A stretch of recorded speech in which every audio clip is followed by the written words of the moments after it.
Hello everyone, good morning. आप सभी का ब्रिलियंट एकेडमी के ऑनलाइन सेशन में स्वागत है। जैसा कि आप आज देख रहे हैं कि आज त्रिभुज पे विशेष चर्चा होने वाली है।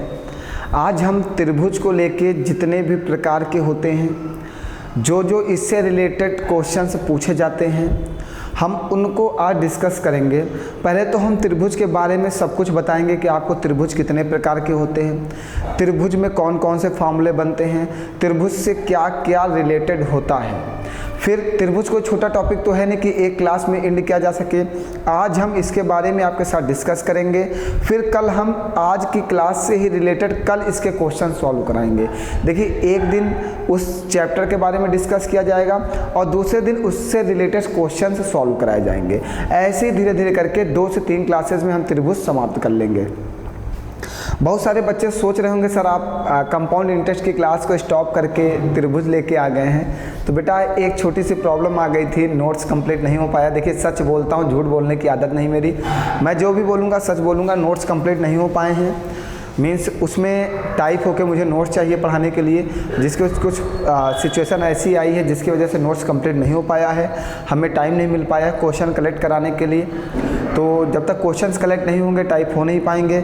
हम थोड़ा सा बिजी शेड्यूल में हैं तो इसलिए नहीं कर पाए। तो हमने सोचा क्लास को स्टॉप करने से बढ़िया है, क्योंकि आज तो आपकी क्लास मिस हो ही गई थी, कल वाली क्लास हम नहीं दे पाए। तो मैंने सोचा आज चलिए ठीक है, जो हमें मतलब जिसमें मुझे नोट्स की ज़रूरत नहीं है हम उस टॉपिक को पढ़ा देते हैं, क्योंकि इसको पढ़ाना तो है ही है, पेपर में आना है ही है ये। तो आइए फिर त्रिभुज पे एक विशेष चर्चा करते हैं और आज के बाद त्रिभुज आपकी लाइफ से परेशानी समाप्त करेगा। मैं जितना टॉपिक पढ़ाता जाऊंगा आपकी समस्या समाप्त होती जा रही होगी। हम उम्मीद करते हैं कि हम जितने टॉपिक आपके साथ डिस्कस कर रहे हैं आपकी प्रॉब्लम सॉल्व हो रही होगी, ऐसा हम मानते हैं। आगे आप जानिए, ऊपर वाला जाने। तो स्टार्ट किया जाए त्रिभुज पे चर्चा। चलिए, सभी लोग बिल्कुल ध्यान से समझते चलेंगे और आज की क्लास बहुत ही ज़्यादा विशेष होने वाली है। मीन्स आज की क्लास बहुत विशेष होगी। आज के बाद आप त्रिभुज से रिलेटेड किसी भी प्रश्न को गलत नहीं करोगे। कल की क्लास में हम इससे रिलेटेड सभी प्रश्न को सॉल्व कराएंगे, ये जितने पेपर में पूछे गए होंगे। आप बिल्कुल निश्चिंत रहो, खूब सारे प्रश्न सॉल्व किया जाएगा त्रिभुज के, जिससे कि आप कभी भी त्रिभुज से समस्याएं समाप्त हो जाएं। चलिए, सबसे पहले हम त्रिभुज की बात करते हैं। सबसे पहले हम बात करते हैं त्रिभुज के प्रकार की ना। सबसे पहले हम बात करते हैं त्रिभुज के प्रकार की। त्रिभुज के प्रकार। तो दोस्तों, सबसे पहले हम बात करेंगे त्रिभुज के प्रकार। अब बहुत सारे लोग क्या बोलते हैं, त्रिभुज जो है 2 प्रकार के होते हैं। बहुत सारे लोग यही बोलते हैं कि त्रिभुज 2 प्रकार के होते हैं, या 3 प्रकार के बोल देंगे और बताएंगे कि एक समबाहु त्रिभुज, एक विषमबाहु त्रिभुज, एक समकोण त्रिभुज। तो ये जो है, ये हम लोग ने जो पढ़ रखा है ये गलत है। त्रिभुज सिर्फ और सिर्फ 2 प्रकार के होते हैं। त्रिभुज को 2 प्रकार में बांटा गया है। किसमें किसमें? त्रिभुज 2 प्रकार के होते हैं। पहला त्रिभुज को बांटा गया है भुजाओं के आधार पे। भुजाओं के आधार पे, भुजाओं के आधार पे। सभी को दिखाई दे रहा है? बताइए, सभी को दिखाई दे रहा है? कोई प्रॉब्लम तो नहीं है? और दूसरा कोणों के आधार पे। कोणों के आधार पे,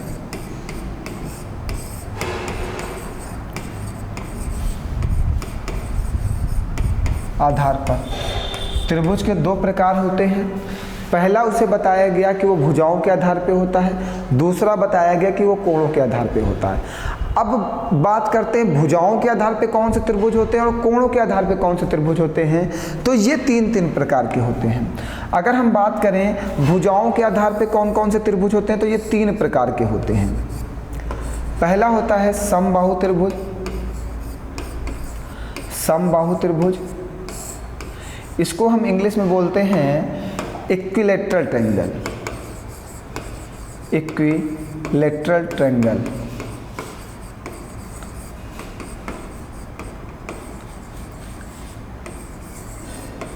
और दूसरा जो है हमारा वो है विषमबाहु त्रिभुज।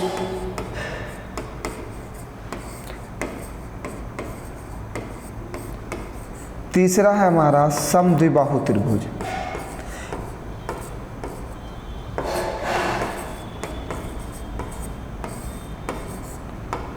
तो इसको इंग्लिश में बोलते हैं स्केलनेट ट्रायंगल। ठीक है, ये पहला होता है समबाहु त्रिभुज, दूसरा होता है विषम बाहु त्रिभुज और तीसरा होता है समद्विबाहु त्रिभुज। अगर क्वेश्चन आपसे पूछे कि भुजाओं के आधार पर त्रिभुज कितने प्रकार के होते हैं तो आप क्या बताओगे? पहले अगर क्वेश्चन पूछे त्रिभुज कितने प्रकार के होते हैं तो प्यारे दोस्तों क्या बताओगे? त्रिभुज 2 प्रकार के होते हैं। कौन सा? पहला भुजाओं के आधार पे, दूसरा कोणों के आधार पे। अगर जब क्वेश्चन पूछेगा कि भुजाओं के आधार पर त्रिभुज कितने प्रकार के होते हैं तब आप क्या बताओगे? त्रिभुज 3 प्रकार के होते हैं। कौन सा? पहला समबाहु त्रिभुज, दूसरा विषम बाहु त्रिभुज और तीसरा समद्विबाहु त्रिभुज। त्रिभुज कोणों के आधार पे 3 प्रकार के, कोणों के आधार पे भी 3 प्रकार के त्रिभुज होते हैं। अब बात करते हैं कोणों के आधार पे 3 प्रकार के त्रिभुज कौन से होते हैं। पहला होता है अधिक कोण त्रिभुज, अधिक कोण त्रिभुज। और दूसरा हमारा होता है समकोण त्रिभुज, समकोण त्रिभुज।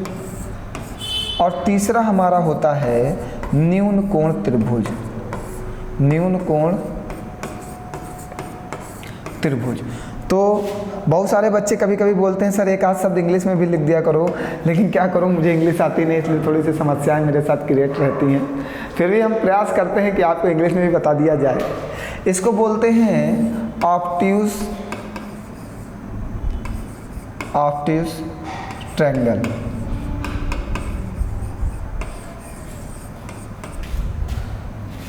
इसको बोलते हैं राइट एंगल ट्रायंगल। अब ऊपर भी यही है ऑब्ट्यूज एंगल ट्रायंगल, क्योंकि अधिक कोण इसमें एक आ जाता है इसलिए बनता है।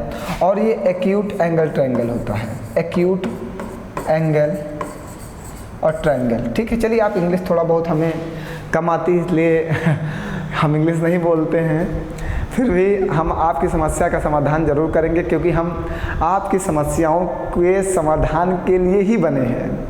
क्योंकि मेरा उद्देश्य है कि जितने भी लोग हमसे पढ़ते हैं उन्हें किसी भी प्रकार की समस्या नहीं आनी चाहिए ना। तो हमने त्रिभुज के प्रकार की बात की, तो हम हमेशा आप याद रखेंगे कि हम कोई भी चैप्टर स्टार्ट करते हैं तो बेसिक से क्लियर करते हुए ही चलते हैं। और ये TET, super TET, SSC GD, UPSI और जितने भी पेपर भविष्य में होते हैं, देखिए ये कभी बदलेगा नहीं, ये कभी बदलेगा नहीं, ये तो सेम ही रहेगा ना। तो जितने भी भविष्य में पेपर होने वाले हैं ये सब इम्पॉर्टेंट ही है। ठीक, अब हमने पढ़ा भुजाओं के आधार पर त्रिभुज कितने प्रकार के होते हैं? 3 प्रकार के, समबाहु त्रिभुज, विषम बाहु त्रिभुज, समद्विबाहु त्रिभुज। फिर हमने पढ़ा कोणों के आधार पर त्रिभुज कितने प्रकार के होते हैं? तो अधिक कोण त्रिभुज, समकोण त्रिभुज और न्यून कोण त्रिभुज।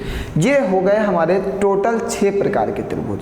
ठीक है, अब हम एक एक त्रिभुज के बारे में डिस्कस करते स्टार्ट करते हैं आपके साथ। एक एक त्रिभुज के बाद सभी लोग नोट्स अगर बनाना चाहते हो तो बिल्कुल बेहतरीन तरीके से, सॉरी एक मिनट, थोड़ा सा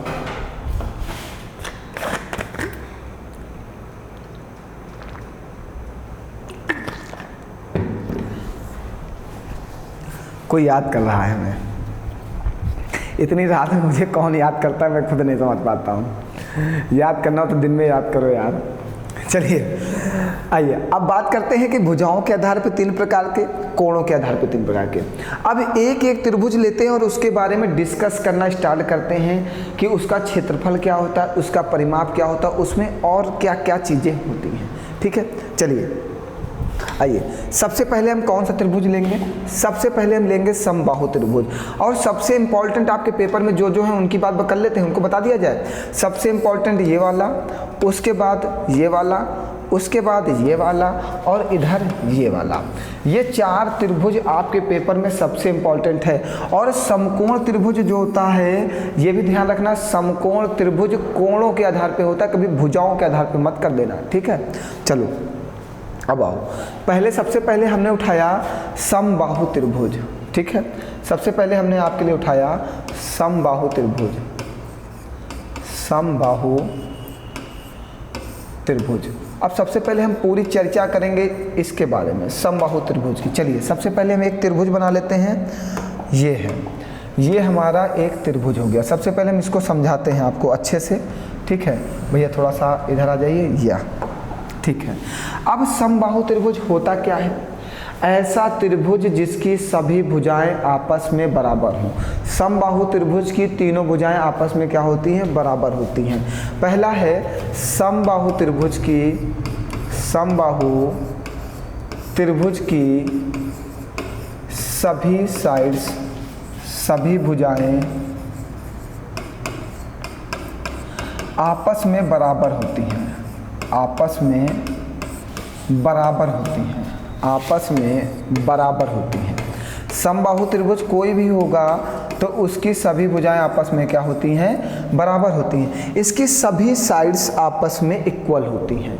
ये हम कह सकते हैं कि all sides are equal, is called equilateral triangle. समबाहु त्रिभुज की सभी भुजाएं आपस में बराबर होती हैं। हमने यहाँ पे नाम लिख दिया ए, बी और सी। अगर ये भुजा ए है तो ये भी भुजा ए होगी और ये भी भुजा ए होगी। समबाहु त्रिभुज की सभी भुजाएं आपस में बराबर होती हैं, और जब सभी भुजाएं आपस में बराबर हैं तो समबाहु त्रिभुज के सभी कोण आपस में बराबर होंगे। समझते चलिएगा। तो समबाहु त्रिभुज के सभी कोण आपस में क्या होते हैं? बराबर होते हैं। समबाहु त्रिभुज के सभी कोण 60-60 डिग्री के होते हैं। तो हम कह सकते हैं कि त्रिभुज कोई भी हो, त्रिभुज कोई भी हो, उसके सभी कोण आपस में अगर बराबर होते हैं, त्रिभुज कोई भी हो अगर उसके सभी कोण आपस में बराबर हैं तो वो समबाहु त्रिभुज होगा, और समबाहु त्रिभुज होगा तो उसकी सभी भुजाएं आपस में बराबर होंगी। अब एक चीज़ और, त्रिभुज कोई भी हो उसके सभी अंतःकोणों का योगफल 180 डिग्री होता है।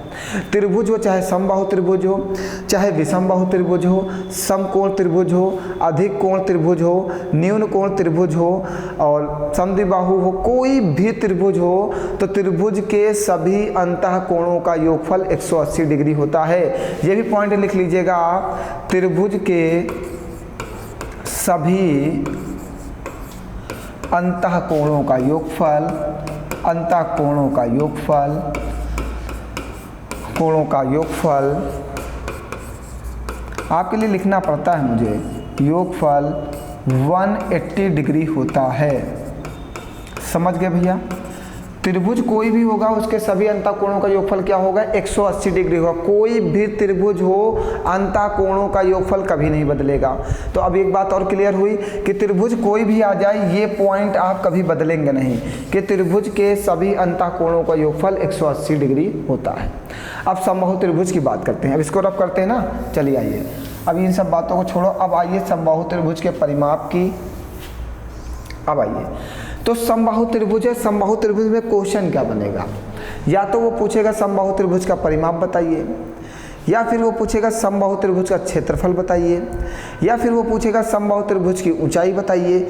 यही तो सब पूछ सकता है ना आपके पेपर में। जिस लेवल की हम तैयारी कर रहे हैं उस लेवल की हम बात करें तो यहीं तक वो पूछ सकता है।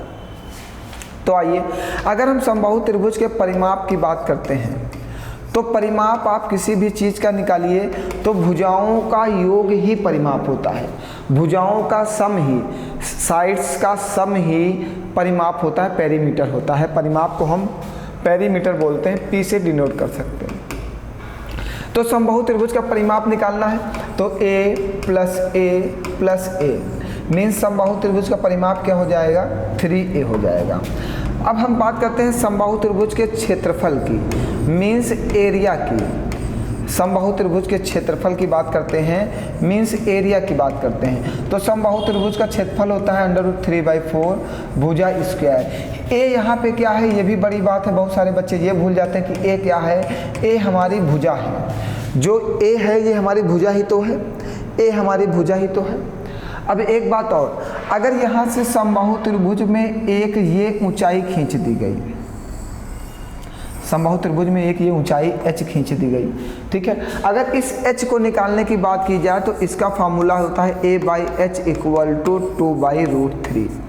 समबाहु त्रिभुज में अगर ये एच खींच दिया जाए तो अगर एच निकालना हो, अगर मान लीजिए भुजा दे दी गई कि भुजा की लंबाई 12 सेंटीमीटर है तो समबाहु त्रिभुज की ऊंचाई बताइए। भुजा की लंबाई 12 सेंटीमीटर है तो समबाहु त्रिभुज की ऊंचाई बताइए। तो यहाँ पे भुजा की लंबाई रख देंगे और समबाहु त्रिभुज की ऊंचाई निकल आएगी एच। बात क्लियर है। ये फार्मूले आज हम लोग सिर्फ फार्मूलों की बात करेंगे, क्लास में क्वेश्चंस कल डिस्कस करेंगे। कल हम कोई फार्मूला डिस्कस नहीं करेंगे। तो जो भी बच्चे अगर कल क्लास करेंगे क्वेश्चंस वाली तो वो पहले फार्मूले वाली क्लास जरूर देखेंगे, ठीक है। देखिए हमारे पढ़ाने का तरीका अलग है, ऑनलाइन और टीचर्स पढ़ाने का तरीका अलग होगा। हम किसी से कंपेरिजन नहीं कर सकते हैं, ना ही हम किसी से अपनी कंपेयर करते हैं। हम जैसे हैं वैसे अच्छे हैं, जैसे पढ़ाते हैं वैसा ठीक पढ़ाते हैं। अगर आपको समझ में आता है तो आप पढ़ते रहो और नहीं समझ में आता है तो आप हमारे साथ अपना टाइम वेस्ट मत करो। अगर समझ में आता है तो टाइम को इन्वेस्ट ज़रूर करो लेकिन वेस्ट मत करो, क्योंकि आपके भविष्य से बढ़ के हमारे लिए कुछ नहीं है। अगर आपका भविष्य ही सबसे ज़्यादा कीमती है, आप अपने भविष्य को कभी भी बर्बाद मत करो कि आप मेरी बातों को नहीं समझ पा रहे हो, आप मेरे साथ सेटिस्फाई नहीं हो, फिर भी आप हमसे पढ़ रहे हो, ये उचित नहीं बेटा। अगर आप हमसे सेटिस्फाई नहीं हो तो जैसे आपकी कोई बीमारी है, अगर आपका डॉक्टर नहीं ठीक कर पा रहा है तो आप ऐसा तो है नहीं कि आप उसी डॉक्टर से दवा करोगे चाहे मर जाओ, ये तो होगा नहीं ना। तो जब अगर आप हमसे सेटिस्फाई नहीं हो तो आप अपना डॉक्टर ज़रूर चेंज करो। पहले आप अपनी बीमारी को समझ लो कि सामने वाला जो डॉक्टर है वो मेरी बीमारी ठीक कर पाएगा या नहीं कर पाएगा। अगर नहीं ठीक कर पाएगा तो आपको डॉक्टर बदलने की ज़रूरत है, और अगर पेशेंट ही गंभीर है तो डॉक्टर बदलने की ज़रूरत नहीं है। फिर पेशेंट को ही धैर्य बना के धीरे धीरे, देखिए कुछ बच्चों को होम्योपैथिक दवा दी जाती है, कुछ बच्चों को ये अंग्रेजी दवा दी जाती है, कुछ बच्चे आयुर्वेद दवा से भी ठीक हो जाते हैं। तो सबकी अलग अलग बीमारियां होती हैं। आयुर्वेद दवा उनको दी जाती है जो बीमारी ऐसी हो जो जल्दी ठीक होने का मतलब ऐसे बोल सकते हैं लाइलाज बीमारी। तो लाइलाज बीमारी का इलाज आयुर्वेद में संभव है। वैसे ही मैथ में कुछ बच्चे इतने वीक होते हैं जिनको आयुर्वेद दवा से ही मीन्स धीरे धीरे करके ही ठीक किया जा सकता है, और कुछ बच्चे ऐसे होते हैं जिनकी बीमारी थोड़ी सी ऐसी होती है जिनको 1 साल या 6 महीने में, तो उनके लिए होम्योपैथिक दवा चलाई जाती है। तो होम्योपैथिक दवा में क्या होता है, उनकी बीमारी धीरे धीरे ठीक हो जाती है, क्योंकि 6-7 महीने वो कंटिन्यू दवा खाते हैं और बीमारी ठीक हो जाती है।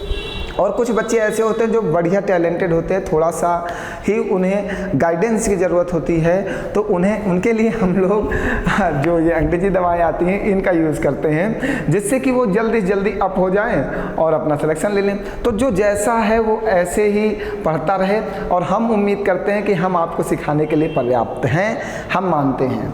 अगर आप हमारे साथ कंटिन्यू क्लास में लगे हुए हो तो हम आपको सिखा सकते हैं, ठीक है। तो समबाहु त्रिभुज की जो बात करनी थी वो 3 ही चीज़ आपके पेपर में पूछी जाती है, परिमाप, क्षेत्रफल और ऊंचाई। आप लोग एक बार जल्दी से इसको नोट कर लो। नोट करने के बाद हम आगे बताते हैं फिर समकोण त्रिभुज। अभी बहुत सारे त्रिभुज बाकी हैं हमें जिनके बारे में आपके साथ डिस्कस करना है। अच्छे से सभी लोग नोट कर लीजिए, फिर हम आगे बढ़ते हैं। नोट हो गया? चलिए अब अगला कौन सा त्रिभुज है हमारा? अब हमारा है विषम बाहु त्रिभुज। अब हम लोग विषम बाहु त्रिभुज के बारे में बात करेंगे। चलिए एक चीज़ यहाँ पे अगर और बता दें तो ज़्यादा अच्छा होगा। जैसे कि कोई भी ये त्रिभुज है और उसमें ये हाइट जो होती है, ये हाइट, इसको हम लोग माध्यिका बोलते हैं, मीडियन बोलते हैं, मीडियन, माध्यिका। माध्यिका हमेशा सामने वाली भुजा को 2 बराबर भागों में डिवाइड करती है। जिस भी बिंदु से ये माध्यिका डाली जाती है तो ये सामने वाली भुजा को 2 इक्वल साइड्स में बराबर भागों में विभाजित करती है। तो जब माध्यिका किसी भी त्रिभुज में डाली जाएगी तो वो सामने वाली भुजा को क्या करेगा, 2 बराबर भागों में बांट देगा। 2 बराबर भागों में हम इसको कह सकते हैं, अगर ये वाला x है तो ये वाला भी x होगा। बात क्लियर है? तो माध्यिका को भी ध्यान रखिएगा। और त्रिभुज की माध्यिका जो होती है, त्रिभुज की माध्यिका जो होती है, माध्यिका 2:1 के अनुपात में विभाजित होती है, क्योंकि त्रिभुज का एक पॉइंट भी होता है ना, सेंटर, जो त्रिभुज का सेंटर होता है, यहाँ से जो त्रिभुज की माध्यिका होती है वो अपने आप को 2:1 के अनुपात में विभाजित करती है। मीन्स ऊपर वाला जो त्रिभुज ये वाला है तो इतना मान 2 होगा और इतना मान क्या होगा, 1 होगा। तो हम इसी को लिखते हैं कि त्रिभुज की माध्यिका अपने आप को 2:1 के अनुपात में विभाजित करती है। ये भी भैया पॉइंट एक बहुत इंपॉर्टेंट है जिसको आप नोट कर लीजिएगा। पेपर में पूछा जाता है कि त्रिभुज की माध्यिका आपस में कितने अनुपात में एक दूसरे को विभाजित करती हैं, किस अनुपात में एक दूसरे को विभाजित करती हैं। तो त्रिभुज की माध्यिका आपस में एक दूसरे को 3:1 के अनुपात में 2:1 के अनुपात में विभाजित करती हैं। जहाँ पे मेन सेंटर होता है, ऊपर का जो भाग होता है वो 2 हो जाता है और सेंटर के नीचे वाला भाग ये 1 हो जाता है। हाँ, जैसे अगर h की लंबाई 12 दे दे और पूछे कि AH की लंबाई बताइए, ये पूरी लंबाई माध्यिका की जो लंबाई है ये 12 दे दे और पूछे A और O, इसको बिंदु को O कह दो और कह दे AO की लंबाई बताइए, तो आप इस माध्यिका को जो डिवाइडेशन है 2:1 इस अनुपात में विभाजित कर देंगे और आपका आंसर आ जाएगा। क्वेश्चन हम लोग कर लेंगे ना, तभी डिस्कस करेंगे कल। आप ये सब पॉइंट लिखते जाओ जो इंपॉर्टेंट है। अब हम लोग बात करते हैं विषम बाहु त्रिभुज। अब हम लोग बात करते हैं विषम बाहु त्रिभुज की। अब विषम बाहु त्रिभुज क्या होता है?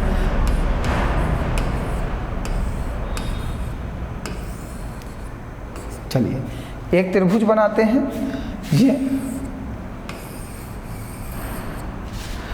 एक ऐसा त्रिभुज जिसकी सभी भुजाएं आपस में बराबर ना हो, ऐसा त्रिभुज जिसकी सभी भुजाएं आपस में बराबर ना हो, ऐसा त्रिभुज जिसकी सभी भुजाएं आपस में बराबर ना हो। मीन्स हमने इस त्रिभुज को नाम दे दिया A, B और C। तो इसकी भुजाएं आपस में क्या है, बराबर नहीं है, तो हम इसको ABC लिख सकते हैं। एक ऐसा त्रिभुज जिसकी सभी भुजाएं आपस में बराबर ना हो वो विषम बाहु, देखो विषम लगा भी, वह विषम बाहु मीन्स एक ऐसा त्रिभुज जिसकी सभी भुजाएं अलग अलग हों, all sides are not equal, ठीक है। तो ऐसा त्रिभुज जिसकी सभी भुजाएं आपस में बराबर ना हो वो विषम बाहु त्रिभुज होता है। तो विषम बाहु त्रिभुज का अगर हम परिमाप निकालें, परिमाप होता है क्या भैया, सभी भुजाओं का योग ही क्या होता है, परिमाप होता है। तो A + B + C ही हमारा परिमाप होगा। अगर हम विषम बाहु त्रिभुज का क्षेत्रफल निकालने की बात करें तो आपने एक फार्मूला पढ़ा होगा हाई स्कूल में, हीरो सूत्र। अब इसको हीरो ना, अब हीरोइन वहाँ पे कोई ऐसे कुछ लिखा होता है, हम लोग इसको हीरो सूत्र बोलते हैं। हम हीरो इसलिए बोलते हैं क्योंकि लड़के हमारे जितने भी हैं विद्यार्थी वो सब हीरो हैं, तो इसको हम लोग हीरो सूत्र बोलते हैं, ठीक है। तो ये हीरो सूत्र होता है। अब इसका नाम हीरो सूत्र दिया क्यों गया, हीरो सूत्र हम लोग क्यों बोलते हैं, क्योंकि हीरो कौन होता है, जो सब कुछ कर ले, मतलब सामने वाले को इंटरटेन में भी कर ले और एक ऐसी फीलिंग दे सामने वाले को। देखो पिक्चर में क्या होता है, कोई जो उसकी हीरो होता है, एक हीरोइन होती है, एक ऐसा प्यार, इमोशनल प्यार दिखाते हैं, लगता है ओरिजिनल सीन चल रही है ना, एक ऐसी फीलिंग है। हीरो मतलब एक ऐसा काम जो सब कुछ कर सकता है, वही हीरो है। तो ठीक है, तो जैसे ये फार्मूला जो है आपका, जिसको हीरो सूत्र कहा जाता है, तो इसका मतलब ये भी कुछ ना कुछ टैलेंट जरूर रखता है, तभी इसको हीरो सूत्र कहा जाता है। तो इस वाले फार्मूले से हम किसी भी त्रिभुज का क्षेत्रफल निकाल सकते हैं, वो चाहे समकोण त्रिभुज हो, चाहे न्यून कोण त्रिभुज हो, अधिक कोण त्रिभुज हो, विषम बाहु त्रिभुज हो, समद्विबाहु त्रिभुज हो, समबाहु त्रिभुज हो, कोई भी त्रिभुज हो, हम सभी त्रिभुजों का क्षेत्रफल इस फार्मूले से निकाल सकते हैं। कभी भी ये फार्मूला फेल नहीं होगा। 100% आप किसी भी त्रिभुज का क्षेत्रफल इस वाले फार्मूले से निकाल सकते हो, कभी भी कोई प्रॉब्लम नहीं आएगी। लेकिन हम लोग हर त्रिभुज का फार्मूला अलग अलग इसलिए याद करते हैं क्योंकि इस वाले फार्मूले से कभी क्वेश्चंस लॉन्ग हो सकते हैं, इसलिए हम सॉल्व करने के लिए, जल्दी करने के लिए हम लोग हर त्रिभुज के क्षेत्रफल का फार्मूला याद कर लेते हैं, ठीक है। अब दूसरी बात करते हैं भैया, यहाँ पे जो ये S आया है, ये S क्या है, तो S हमारा होता है अर्ध परिमाप, S हमारा होता है अर्ध परिमाप। तो अर्ध परिमाप क्या होता है, ये पूरा परिमाप है, टोटल परिमाप है, तो S बराबर अर्ध परिमाप। अर्ध परिमाप मीन्स भुजाओं का योग बटे 2, ये हमारा अर्ध परिमाप हो जाएगा। जब सभी भुजाओं को आधा कर दिया जाए तो ये हमारा अर्ध परिमाप आ जाएगा। तो S यहाँ से निकल आएगा। A क्या है, A हमारी भुजा है, और B क्या है, B भी हमारी भुजा है, और C क्या है, C भी हमारी भुजा है। हमने भुजाओं को ABC नाम दे रखा है। बात क्लियर है सभी लोगों को। तो अब अगर विषम बाहु त्रिभुज आएगा तो इससे ज़्यादा आपके पेपर में कुछ भी नहीं पूछा जाएगा। UP TET, super TET, SSC GD, UPSI, UPP, हम ऐसे पेपरों की बात कर रहे हैं। इससे ज़्यादा इन पेपरों में कुछ नहीं पूछा जाएगा विषम बाहु त्रिभुज से, ठीक है। अब जैसे ये फार्मूला हमने जो लिखा है तो इसी फार्मूले से, अब इसी फार्मूले इसको रब करते हैं। अब इसी फार्मूले से हम लोग समद्विबाहु त्रिभुज का भी क्षेत्रफल निकाल सकते हैं। मीन्स आप समद्विबाहु त्रिभुज हेडिंग डाल लीजिए यहाँ पे, और समद्विबाहु त्रिभुज के क्षेत्रफल अगर पूछता है तो आप इसी फार्मूले का यूज़ करिएगा।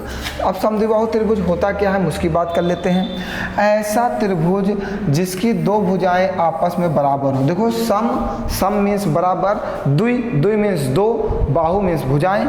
समद्विबाहु त्रिभुज ऐसा त्रिभुज जिसकी दो भुजाएं आपस में बराबर हो। एक त्रिभुज है A, B और C, तो ये वाली भुजा A है तो ये भी भुजा A होगी, तो ये भुजा B कह दीजिएगा, ठीक है। ऐसा त्रिभुज जिसकी दो भुजाएं आपस में बराबर हों वो त्रिभुज समबाहु त्रिभुज होता है। और जो भुजाएं बराबर होती हैं उनके सामने का कोण भी आपस में बराबर होता है। जो भुजाएं बराबर होती हैं उनके सामने का कोण भी आपस में बराबर होता है। अगर ये कोण x है तो ये भी कोण x ही होगा। बराबर भुजाओं के सामने का कोण बराबर होता है, आप हमेशा ध्यान रखिएगा। अगर कोई भी भुजाएं आपस में बराबर हैं तो उनके सामने का कोण भी आपस में बराबर होता है। तो समद्विबाहु त्रिभुज का फार्मूला कोई भी अलग से याद नहीं करना है, क्योंकि इसका फार्मूला बहुत अजीब सा होता है। जब अजीब, देखो हमारे कहने का मतलब, बहुत सारे बच्चे कहेंगे सर जी हमें बताइए, हम उस चीज़ को नहीं बताएंगे जो पेपर में आप ना कर सको। हम उसी चीज़ को पढ़ाना चाहते हैं जिससे आप पेपर को आसानी से हल कर सको। तो समद्विबाहु त्रिभुज के लिए भी हम इन्हीं सब फार्मूलों का यूज़ करके अपना आंसर निकाल लेंगे, हमें कोई परेशानी नहीं होगी, ठीक है। तीन भुजाएं हैं A, B और C, तीन भुजाएं हैं तो परिमाप निकल आएगा। क्षेत्रफल के लिए इसी फार्मूले का यूज़ करेंगे, अर्ध परिमाप यहाँ से निकल आएगा। तो हम समद्विबाहु त्रिभुज के लिए भी इन्हीं फार्मूलों का यूज़ करेंगे। बात क्लियर है सभी लोगों को, बताइए कोई परेशानी यहाँ तक की? तो हमने डिस्कस किया विषमबाहु त्रिभुज, समबाहु त्रिभुज, समद्विबाहु त्रिभुज, इनके परिमाप, क्षेत्रफल और ऊंचाई के बारे में हमने डिस्कस कर लिया। अब आगे हम लोग बात करते हैं जो हमारे पास तीन त्रिभुज और रह गए हैं, कौन से? ये वाले, अधिक कोण त्रिभुज, समकोण त्रिभुज और न्यून कोण त्रिभुज। तो इसमें सबसे इंपॉर्टेंट जो है आपका वो है समकोण त्रिभुज। ये सबसे वेरी मोस्ट इंपॉर्टेंट है। चलिए आइए अब हम लोग डिस्कस करते हैं सबसे पहले कोणों के आधार पर त्रिभुज। कोणों के आधार पर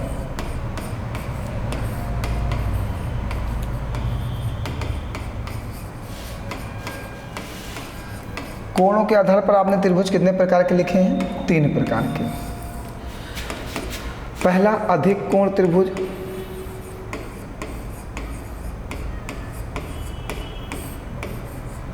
दूसरा समकोण त्रिभुज,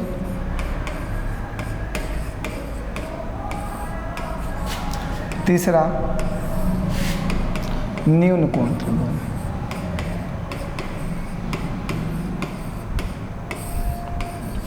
अब जैसे हमने इससे पहले समबाहु त्रिभुज, विषमबाहु त्रिभुज, समद्विबाहु त्रिभुज पहचानने का तरीका क्या सीखा। समबाहु त्रिभुज वे त्रिभुज जिसकी सभी भुजाएं आपस में बराबर हों, विषमबाहु त्रिभुज जिसकी सभी भुजाएं आपस में बराबर ना हों, समद्विबाहु त्रिभुज जिसकी दो भुजाएं आपस में बराबर हों और तीसरी भुजा दो भुजाओं के बराबर ना हो। ऐसे हमने पहचान लिया।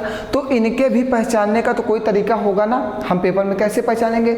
अगर क्वेश्चन पूछ लिया कि ये जो त्रिभुज की कोई तीन भुजाएं दे दिया और पूछा ये समकोण त्रिभुज है कि अधिक कोण त्रिभुज है कि न्यून कोण त्रिभुज है, तो हम कैसे पहचानेंगे?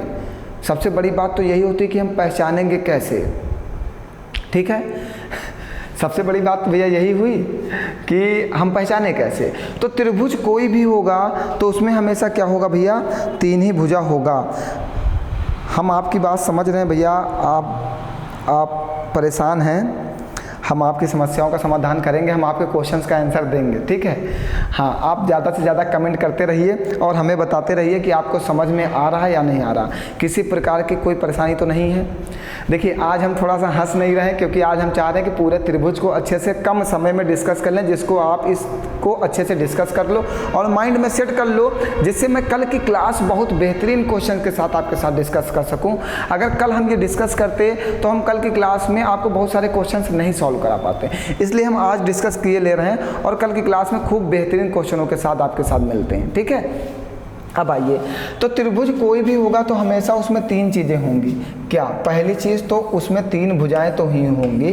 हमने कह दिया ABC तीन भुजाएं हैं, तीन भुजाएं हैं, भुजाएं हैं, ABC तीन भुजाएं हैं। और एक बात और कह देते हैं कि C जो है, C सबसे बड़ी भुजा है, C सबसे बड़ी भुजा है, बड़ी भुजा। अब जैसे कि त्रिभुज आता है और वहाँ पे त्रिभुज बना के देते हैं और पूछते हैं कि ये कौन सा त्रिभुज है, अधिक कोण त्रिभुज है, न्यून कोण त्रिभुज है, समकोण त्रिभुज है, तो हम कैसे पहचानेंगे ना। चलो, तो अधिक कोण त्रिभुज में क्या होता है कि जो सबसे बड़ी भुजा का वर्ग होता है दो छोटी भुजा के वर्गों के योग से बड़ा होता है। अधिक कोण त्रिभुज में क्या होता है, जो सबसे बड़ी भुजा होगी, जो सबसे बड़ी भुजा होगी उसका वर्ग दो छोटी भुजाओं के वर्गों के योग से बड़ा होगा। क्या होगा? जो सबसे बड़ी भुजा, और सबसे बड़ी भुजा को हमने क्या माना है? C। ध्यान रखिएगा, हमने सबसे बड़ी भुजा को C माना है। वहाँ पे जो सबसे बड़ी भुजा होगा अगर उसका वर्ग किया जाए और फिर दो छोटी भुजाओं का वर्ग करके जोड़ा जाए और अगर C² मीन्स जो सबसे बड़ी भुजा का वर्ग ज़्यादा आ गया तो वो दो छोटी भुजाओं के वर्गों के योग से अगर ज़्यादा है तो वो अधिक कोण त्रिभुज होगा। अब समकोण त्रिभुज की बात करते हैं।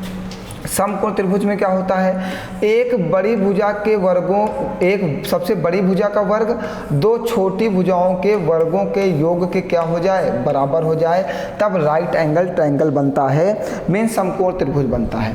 एक बड़ी भुजा का वर्ग किया जाए, फिर दो छोटी भुजाओं का वर्ग करके जोड़ा जाए, अगर दोनों चीज़ बराबर हो जाती हैं, मीन्स बड़ी भुजा का वर्ग और दो छोटी भुजाओं के वर्गों का योग अगर बराबर हो जाता है तो ये क्या बन जाएगा? राइट एंगल ट्रायंगल बन जाएगा, समकोण त्रिभुज बन जाएगा ना।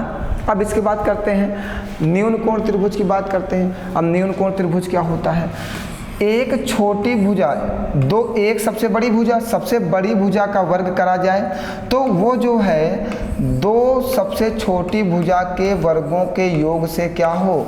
छोटा हो। न्यून कोण त्रिभुज में क्या होगा, जब सबसे बड़ी भुजा का वर्ग किया जाए और वर्ग करने के बाद दो सबसे छोटी भुजाओं का वर्ग किया जाए और जब दो सबसे छोटी भुजाओं का वर्ग करने पर ये हमें पता चले कि ये जो सबसे बड़ी भुजा का वर्ग से क्या है? ज़्यादा है। क्या है? वर्ग से ज़्यादा है, तो कौन सा त्रिभुज बनेगा? न्यून कोण त्रिभुज बनेगा। एक बार सभी लोग जल्दी से नोट कर लो और समझ लो कि समझ में आ रहा है। अगर नहीं समझ में आ रहा तो बताइए, समझा दिया जाए।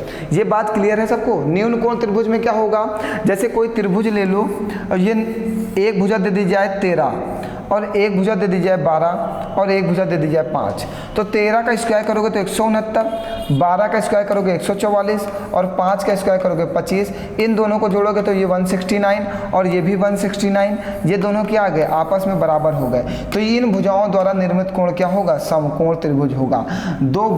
एक बड़ी भुजा का वर्ग दो छोटी भुजा के वर्गों के योग के बराबर हो तो कौन सा त्रिभुज बनता है? समकोण त्रिभुज बनता है।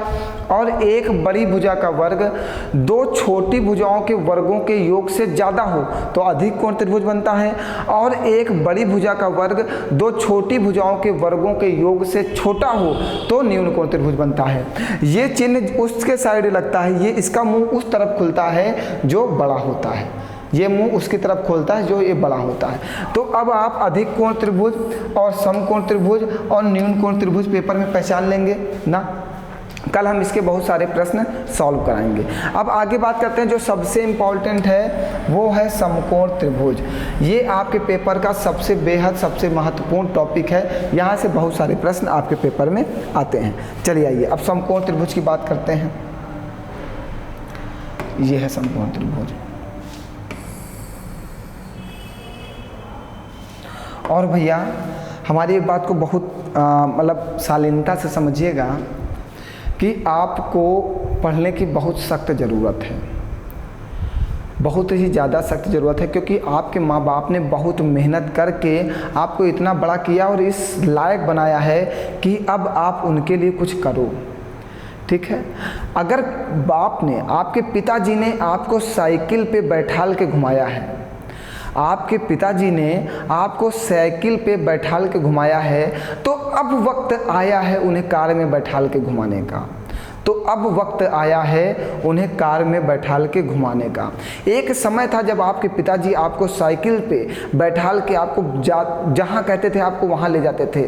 तो अब समय आप बदलो, आप उस समय के लेके आओ कि आप अपने पिताजी को कार में बैठाल के अच्छे से उनकी ज़िंदगी को अब जीने को, मतलब आपके पिताजी को आपसे क्या उम्मीद है कि अब हमारा लड़का हमारे लिए कुछ करे। पिताजी ने आपके लिए बहुत कुछ कर दिया भैया, आपको इतना बड़ा कर दिया खिला पिला के, यही बहुत बड़ी बात है। मतलब एक समय था कि आपके पिताजी आपको साइकिल से बैठाल के घुमाए होंगे, 100% घुमाए होंगे। कोई भी ऐसा बच्चा नहीं होगा जो ये कह दे कि हमने साइकिल पे बैठ के नहीं घुमा पिताजी की। तो अब जो समय आया है वो ये समय आया है कि आप अब अपने पिताजी को कार में बैठाल के घुमाइए और उनका जीवन सुखमय बना दीजिए। आप सब कुछ कर सकते हो, आपके हाथ में अपने भाग्य की चाबी आपके हाथ में है। सबके भाग्य की चाबी सबके हाथ में होती है, ताला खुद खोलना होता है, ताला खोलने कोई नहीं आता। किसी के भाग्य का ताला कोई नहीं खोल सकता, अपने दिमाग का ताला और अपने भाग्य का ताला दोनों आप खोल सकते हो। भाग्य का ताला कभी खुलता है जब वो जो मेहनत करता है, किसी का भाग्य का ताला अपने आप नहीं खुलता। भाग्य का ताला कभी खुलेगा जब आप मेहनत करोगे, इसके अलावा ताला आपके भाग्य का नहीं खुल सकता। और आपके दिमाग का ताला कभी खुलेगा जब आप दिमाग का यूज़ करोगे। आपके दिमाग का ताला कभी तब खुलेगा, कब? तभी खुलेगा जब आप अपने दिमाग का यूज़ करोगे। अगर यूज़ नहीं करोगे ना तो इसका ताला भी नहीं खुलता। तो जितना ज़्यादा यूज़ करोगे उतना ही ज़्यादा आपका दिमाग शार्प होता जाएगा और आप उतनी जल्दी अपने लक्ष्य को पाने में कामयाब हो जाओगे। तो अपने माँ बाप के सपने को पूरा करने के लिए एक उचित और निर्णायक कदम आप ले लीजिए और उस कदम को आगे बढ़ाते जाइए और एक दिन निश्चित ही सफलता आपके हाथ में होगी। आपकी सफलता आपसे कोई नहीं छीन सकता, आपका ज्ञान आपसे कोई नहीं छीन सकता। दुनिया की हर चीज़ आपसे छीनी जा सकती है लेकिन आपका ज्ञान आपसे छीना नहीं जा सकता। इसलिए मैं हमेशा कहता हूँ, प्यार करो तो किताबों से करो, क्योंकि वो आपसे कोई नहीं छीन सकता। प्यार करो, अपने ज्ञान से करो। कभी भी अपने ज्ञान पे अहंकार मत करना। अगर जिसने अपने ज्ञान पे अहंकार किया वो टूट के चकनाचूर हो गया। क्योंकि ज्ञान, जो ज्ञानी व्यक्ति होता है, पंडित कभी अहंकार करता है? क्योंकि ज्ञानी व्यक्ति कभी भी अहंकार नहीं करता। ज्ञान का कभी भी किसी को अहंकार नहीं होना चाहिए। हम भी अपने आप को पूरा परफेक्ट टीचर नहीं कह सकते, क्योंकि ज्ञान, अगर हमें पूरा ही ज्ञान हो गया तो फिर हम भगवान हो गए ना। तो हमें पूरा ज्ञान नहीं है, बस हमें उतना ज्ञान है जितने में हम आपका सिलेक्शन करा सकते हैं। ये हमारा दावा है। अगर आप हमसे पढ़ रहे हो तो हम उचित नोट्स और उचित क्वेश्चंस के कंटेंट का अरेंजमेंट करके आपको उचित तरीके से और निर्णायक लक्ष्य तक आपके पहुंचाने का कार्य करेंगे। आपको उस निर्णायक लक्ष्य तक हम पहुंचा देंगे जहां तक आपका जीवन सफल होने का एक मार्ग पकड़ लेगा। ठीक है, तो आप कभी भी निश्चिंत रहो कि हमारे नोट से आपका काम नहीं होगा। हम दावा करते हैं हमारे नोट से पूरा काम आपके पेपर का हो जाएगा। ठीक, तो आप आज से, अभी से लग जाइए और अपने पिताजी के सपनों को साकार करिए, अपने माताजी के सपनों को साकार करिए और अपने घर की आर्थिक स्थिति को देख के मेहनत पर जुट जाइए। अगर किसी को पढ़ाई करना है तो एक बार घर जाके अपने माँ बाप की स्थिति को देख ले। उससे ज़्यादा मोटिवेशनल की उसको ज़रूरत नहीं है। कोई भी उसको मोटिवेट नहीं कर सकता अगर वो अपने घर के बारे में सोच ले, अपने आर्थिक स्थिति के बारे में सोच ले और अपने जीवन के बारे में सोच ले। इससे ज़्यादा मोटिवेशन ना हम कर सकते हैं, ना आपको कोई और कर सकता है। आप खुद ही इतने बड़े हो कि खुद ही मोटिवेट हो, तो आपको बस अपने घर वालों के बारे में सोचना है और अपने बारे में सोचना है। आप सेल्फ मोटिवेट हो, आपको कोई भी मोटिवेट करने की ज़रूरत नहीं, किसी को कुछ बताने की ज़रूरत नहीं, आप इतना टैलेंटेड हो। चलिए आइए अब हम बात करते हैं एक समकोण त्रिभुज की ना। चलो समकोण त्रिभुज की बात करो भैया। समकोण त्रिभुज है क्या? ये हमारा समकोण त्रिभुज है। समकोण त्रिभुज ABC है। समकोण त्रिभुज में एक कोण 90 डिग्री का होता है, इसमें एक कोण 90 डिग्री का होता है और दो कोण 45 डिग्री के होते हैं। ठीक है, एक कोण 90 डिग्री का होता है, दो कोण 45 डिग्री के हो सकते हैं। एक कोण 90 डिग्री का होगा, दो कोण 45 डिग्री के निश्चित ही नहीं होंगे, हो सकते हैं। ठीक है, तो दो कोण 45 डिग्री के हम कह देते हैं और एक कोण 90 डिग्री का तो अवश्य होगा। राइट एंगल ट्रायंगल का निर्माण तभी होगा जब एक कोण 90 डिग्री का हो।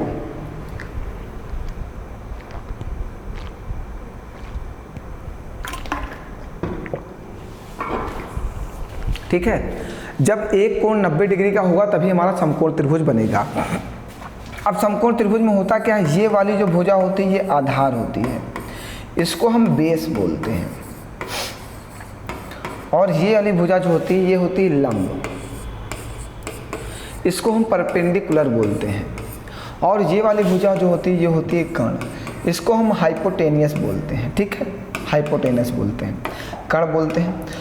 अब समकोण त्रिभुज होता क्या है, तो समकोण त्रिभुज में एक कोण 90 डिग्री का होता है और ये आधार होता है, ये लंब होता है, ये कर्ण होता है।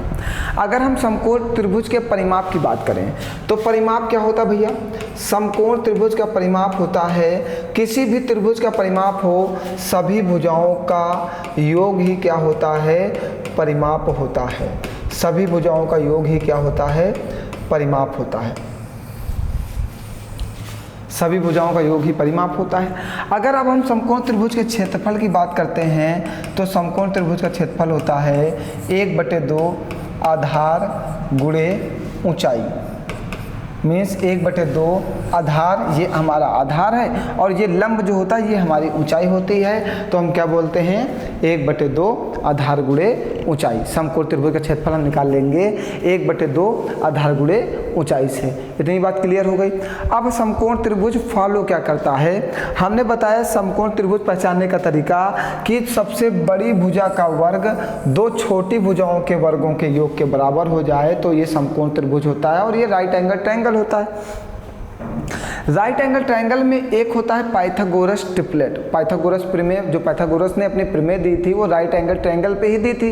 राइट एंगल ट्रायंगल फॉलो करता है सबसे ज़्यादा क्या क्या बताओ, राइट एंगल ट्रायंगल जो है वो पाइथागोरस प्रमेय फॉलो करता है। अब पाइथागोरस प्रमेय से हमने देखा TET, super TET, UP TET, SSC GD, CGL, CHSL में पेपर में बहुत सारे प्रश्न पूछे गए कि कौन सा इसमें पाइथागोरस ट्रिपलेट है।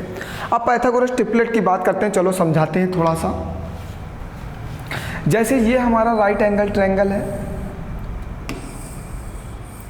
चलो फिगर हम अच्छे से बना नहीं पाए, इसमें से ले लेते हैं, ज़्यादा अच्छा है। ये हमारा राइट एंगल ट्रायंगल है ना भैया, सभी लोग समझना, ये राइट एंगल ट्रायंगल है और ये हमारा आधार है, ये हमारा लंब है और ये हमारा कर्ण है। ठीक है, हमने राइट एंगल ट्रायंगल कब, पाइथागोरस प्रमेय, पाइथागोरस ट्रिपलेट होता क्या है, आधार का स्क्वायर प्लस लंब का स्क्वायर इक्वल टू कर्ण का स्क्वायर। ठीक है, ये हमारा होता है पाइथागोरस ट्रिपलेट, जो सबसे ज़्यादा इंपॉर्टेंट है। और टेट के पेपर में 2018 या 19 का जो पेपर अभी इससे पहले वाला हुआ है वहाँ पे 2 क्वेश्चंस पूछे गए हैं। इस साल जो सीटेट का पेपर हुआ है उसमें 2 क्वेश्चंस पूछे गए हैं, तो अप्रॉक्स पेपर में यहाँ से क्वेश्चन पूछा जा रहा है, इसलिए हम इस चीज़ को इग्नोर नहीं कर सकते और उम्मीद करते हैं कि 2021 का टेट जो 28 नवंबर को होने वाला है उसमें यहाँ से क्वेश्चन जरूर पूछे जाएंगे। ठीक है, तो यहाँ के नंबर हमें पक्का करना है। आज सिर्फ हम इसके बारे में डिस्कस करेंगे, कल हम इसके इंपॉर्टेंट जितने भी ट्रिपलेट हैं आपको लिखा देंगे क्लास में और उसके बाद क्लास कंटिन्यू करेंगे ना। तो होता क्या है, जैसे हमने कह दिया कि हमारा बेस जो है ये 5 है और हमारा लंब 12 है और हमने कह दिया कि हमारी हाइपोटेनियस कर्ण निकालिए, तो आप क्या करोगे, आधार का स्क्वायर मीन्स 5 का स्क्वायर, लंब कितना है 12 तो 12 का स्क्वायर इक्वल टू कर्ण का स्क्वायर इक्वल टू कर्ण का स्क्वायर। आधार का स्क्वायर कितना होता है 25 और 12 का स्क्वायर कितना होता है 144 इक्वल टू कर्ण का स्क्वायर। और ये 25 144 कितना होता है 169, और उधर से स्क्वायर हटेगा तो इधर क्या लग जाएगा अंडर रूट, तो क्या हो जाएगा कर्ण। तो 169 किसका स्क्वायर होता है 13 का, तो ये हो जाएगा कर्ण। कर्ण इक्वल टू हमारा क्या हो गया 13 हो गया। तो हमारा जो ट्रिपलेट होता है पाइथागोरस ट्रिपलेट, वो जैसे पेपर में 12 और 5 दे देगा, कहेगा ये निकालिए, तो आप इसको निकालोगे 13, ठीक है। तो ऐसे उसने बहुत सारे ट्रिपलेट आपके पेपर में पूछे हैं। तो ट्रिपलेट हम लोग निकालते हैं आधार का स्क्वायर प्लस लंब का स्क्वायर इक्वल टू कर्ण का स्क्वायर, और जब तक ये ट्रिपलेट नहीं बनेगा तब तक वो समकोण त्रिभुज भी संभव नहीं है। अगर वो समकोण त्रिभुज है तो ये ट्रिपलेट अवश्य बनते हैं। ट्रिपलेट का मतलब क्या होता है, आधार का स्क्वायर प्लस लंब का स्क्वायर इक्वल टू कर्ण का स्क्वायर, मीन्स आधार का स्क्वायर प्लस लंब का स्क्वायर कितना है 169 है। तो 13 देखिए 13 का स्क्वायर 169 ही तो होगा। तो आधार का स्क्वायर प्लस लंब का स्क्वायर इक्वल टू कर्ण का स्क्वायर होने से ही पाइथागोरस ट्रिपलेट फॉलो होता है। यही पाइथागोरस ने प्रमेय दी थी कि आधार का स्क्वायर प्लस लंब का स्क्वायर इक्वल टू कर्ण का स्क्वायर, यही उन्होंने प्रमेय दी थी। ये राइट एंगल ट्रायंगल फॉलो करता है। बात क्लियर है इतनी आप लोगों की।